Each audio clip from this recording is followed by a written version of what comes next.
Tom Brady, Tiger Woods, or LeBron James? Which player generated the most interest on Google over the last 5 years? I'm stacking up Google Trends data against Market Movers pricing data to see what kind of insights we can discover today on Data Dive.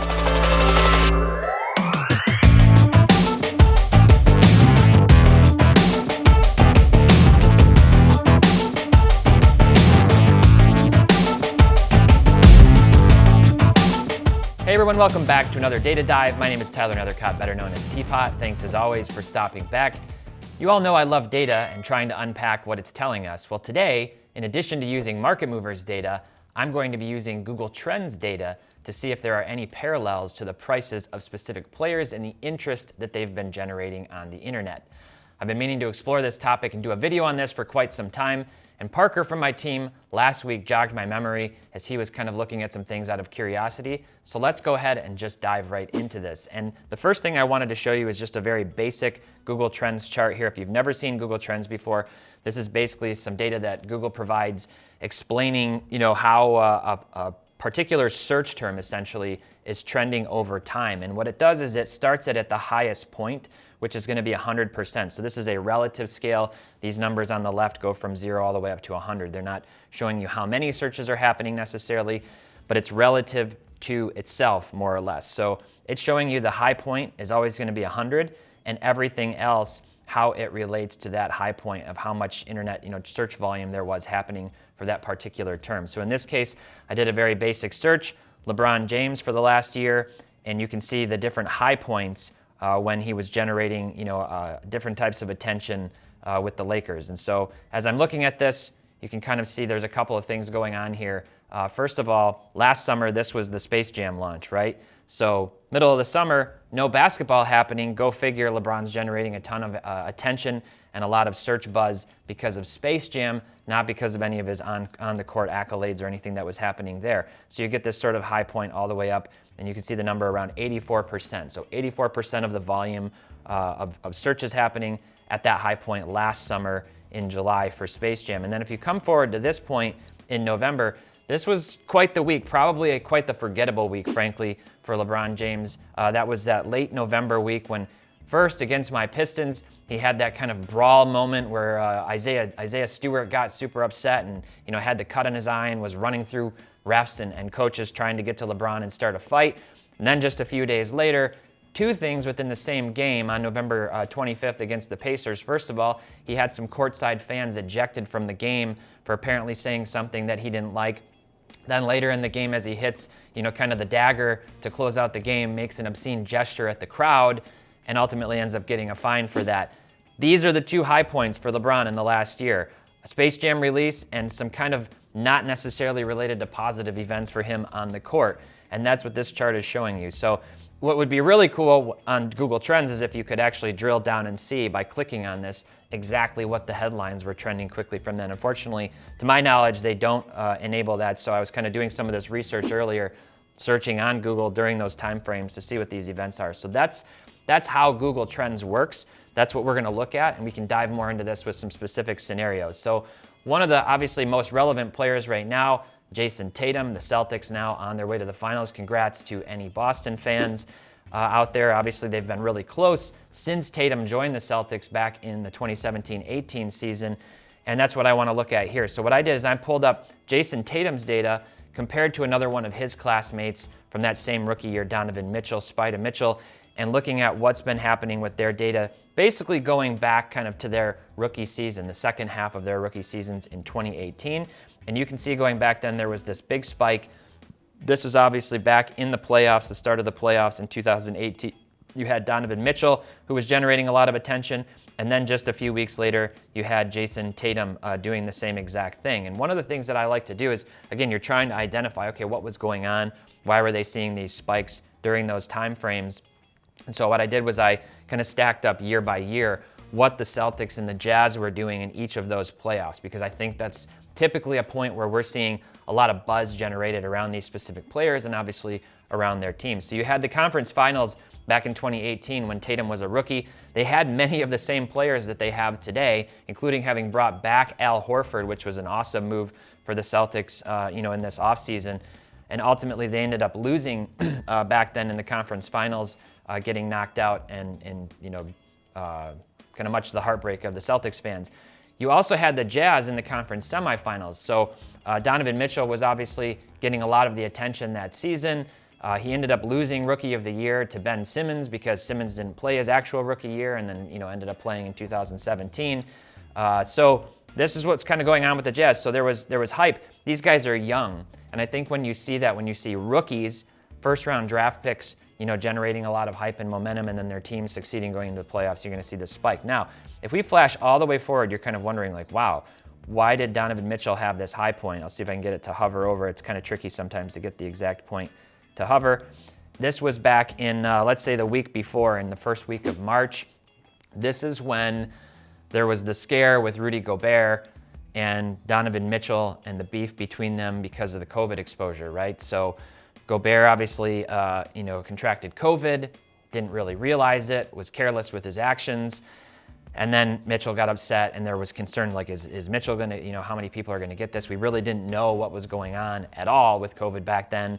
And this is right before they ended up locking down the entire season and postponing it, obviously, until much later in the year. So this is kind of the outlier. And that's the one thing is, like, unfortunately, you can't delete or turn off this data point from the chart either. You can't just remove it to sort of normalize the rest of the data. So what I'm going to do is, it looks like, so that's March 8th to the 14th of 2020. You can come up here and you can set all these canned, time ranges. Let's actually just move to, we'll just change this to 2020 for one, and then kind of look at the data from there, because I want to compare this and what's been happening in these trends to their specific prices. And so now we can kind of look at this and see this normalized. You see some similar peaks and valleys for both players at nearly the same time frames. This is into August and into September of 2020, with Tatum slightly lagging behind Mitchell. So what was going on? That was obviously the playoffs back in 2020, the bubble playoffs that they pushed out into the later in the year. And you had the Jazz. Now, interestingly, they did have a first-round exit, the Jazz did. They got knocked out in 7 games against Denver. But if you remember, that was that incredible series, the bubble version of players, where you had Donovan Mitchell and Jamal Murray just absolutely going back and forth, dropping, like, I think 40, 50-point performances back and forth. Mitchell had an incredible series, and it was generating a lot of attention undoubtedly on him and getting a lot of search attention for Mitchell. And then you had the Celtics once again going back to the conference finals that year, ultimately losing to the Heat, who they obviously just knocked off, a very similar Heat team back then. And they lost to the Heat in the conference finals, not getting a chance to go on to the finals, but that's why you see that sort of spike in Tatum attention probably. So if we jump over and we look at what their card prices have done, and kind of check this over time, I'm going all the way back to then. Let's look and scroll forward to that summer. Interestingly, you see both Mitchell and Tatum spike around the same time. So there's not the actual staggered lag between Mitchell going up because of that first round performance and then Tatum slightly after that. They're kind of in synchronicity here. In fact, it looks like Tatum's prices actually started to come down even before they got to the conference finals and ended up losing and not making it to the finals. So just kind of an interesting observation there with that. And then kind of coming forward here, we see, again, you see Mitchell, you see Tatum spiking up. This is all the way into June of 2021. I'm not sure, I'm kind of going back. I guess that's when, the Jazz made it to the conference semifinals. So the Jazz I think, had the best record in the West, if I'm remembering, or top 2 record. They were kind of favorites. They ultimately ended up letting everybody down. I think that was when they lost to the Clippers, if I'm not mistaken, and obviously didn't make it any further past that. So this is one thing, again, that you see with rookies. People are kind of watching in that first 3 to 5 year window with a lot of anticipation, wondering what kind of accolades, what kind of championships can they win early to start building up that career resume for long-term value. And I think that's that coupled with just the short-term hype and euphoria of watching really exciting players leads to kind of this big anticipation and prices changing when these types of things start to happen, when there's positive momentum and inertia. So if we come back to this now, most recently, obviously, you've got this incredible separation happening with Tatum trending all the way up at his highest point really in that time frame, probably since he came into the league. And you've got Mitchell going in the exact opposite direction. We know that the Jazz were a big disappointment. They lost in the first round to the Mavericks this year, whereas you've got the Celtics moving on to the NBA Finals. We'll see what happens against the Warriors. So this huge separation. So if we go back to their price changes, you can see the same exact thing happening here. And now this is what's really interesting. You have this point, this is back in February 6th, where their prices were actually somewhat neck and neck. You had Mitchell averaging out at $855 on his Prism Silver PSA 10, and you had Tatum at $932, and they've obviously gone in completely opposite directions since then. Mitchell's come down to, a little under half of that, a little over half, I should say, at $463, whereas Tatum has doubled up to, more than doubled up to $1625, and so they've gone in completely opposite directions. So what does this tell me? There's a few things that could be happening here.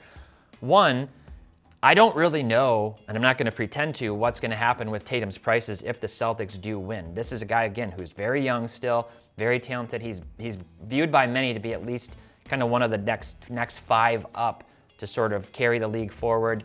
We talked in the past about how this is an interesting season for the NBA with many of those key players sort of not making it deep. You have obviously the exception with the Warriors making another resurgence, but this is sort of being seen as sort of a handoff when we had Giannis, winning multiple MVPs and a championship last year, and now Tatum's carrying his team into the finals.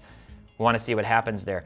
I don't know if his prices will go back up. Obviously, there's a bigger thing here where we just saw this incredible run up over the last 2 years in prices, and we've seen the market overall with cards come down.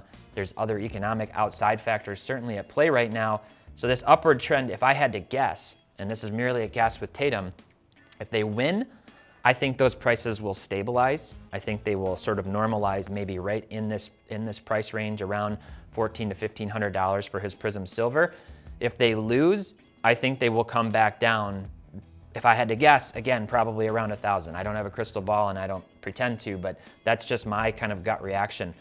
Mitchell, I think as long as he stays on the Jazz, he's not gonna, I don't know if he's gonna keep seeing attention. Now I could be wrong and the Jazz could come out next year, and if they are first in the West and they actually make a deep playoff run, then that puts him in a position to see a lot of price rebounding, I think, just like we're seeing for Tatum right now. But I don't know if that's going to happen. I think even if you talk to Jazz fans, they're kind of at the point where they're like, we need to do something. Some kind of shakeup needs to happen. All of our bench depth is getting older and not able to contribute as much.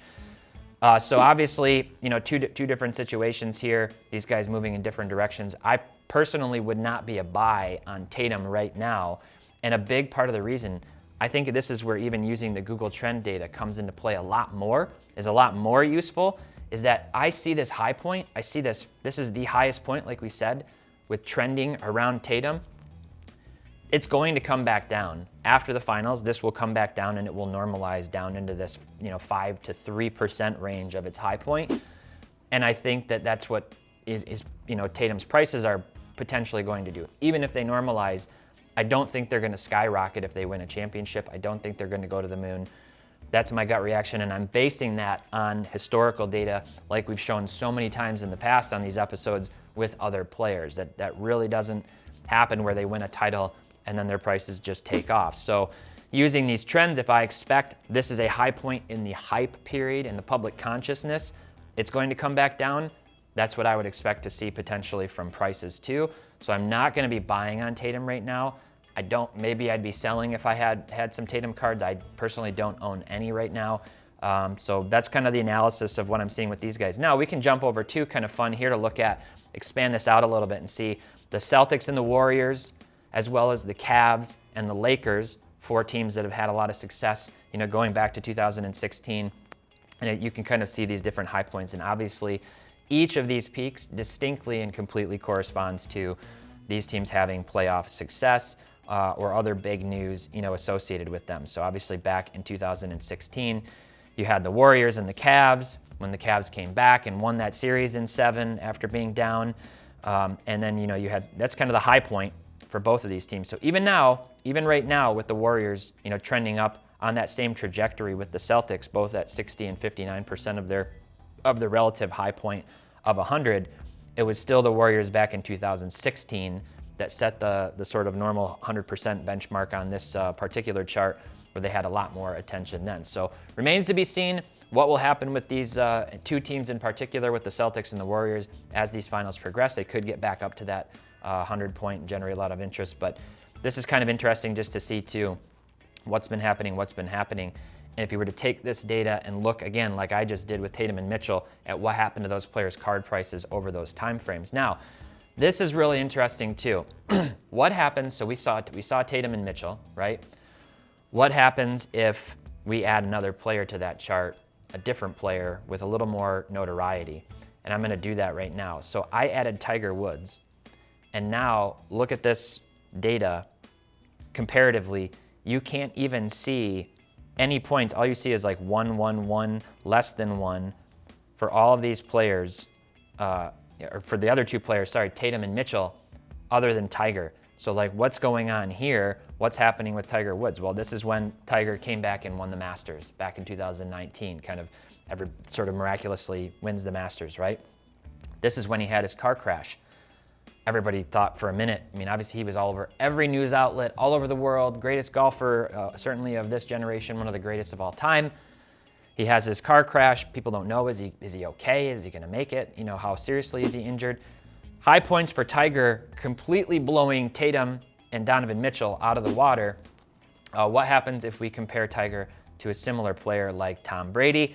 Here you can see, again, these things normalize more. So if you were to take Tom Brady and stack him up against Tatum, the chart's not even going to compare, but obviously different points of significance for these different athletes. And if we come here, this was Tiger Woods' rollover in February, and just before that, you had Tom Brady winning that Super Bowl after having switched teams and joining Tampa Bay Buccaneers and leading them to a Super Bowl championship. So two different reasons here, garnering different news. And then obviously, if we come forward here, this is Tom Brady getting a lot of attention again because of his retirement. And again, some news here, he's coming back from retirement, and Tiger Woods, the announcement about the PGA Tour. So let's kind of jump over here to popular card charts and look at their prices. I'm looking at price change by percentage because Brady's card is so much higher. Again, I use this to sort of be able to compare more evenly what's happening with each card relative to itself.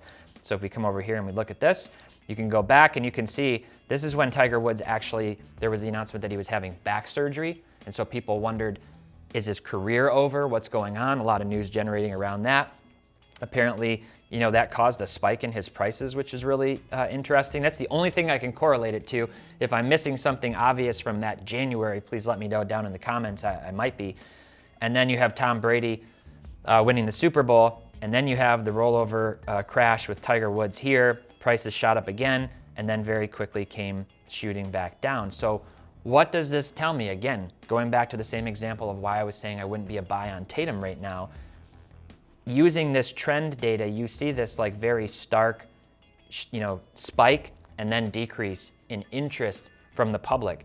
And those are the perfect scenarios where if I'm taking a 2-year or a 3-year or a 5-year snapshot of a player and how they're trending, and I see that right now they are in the midst of the highest interest point that they've had in a long time, I'm not going to buy their cards. I'm not buying their cards because it's telling me there's all this attention on them from all kinds of different places, maybe even outside of the sports card market, obviously. That's the wrong time to buy. That's at the absolute peak of the hype with what's going on. So let's come back over here with this chart, and I added in LeBron just to kind of see how is he trending.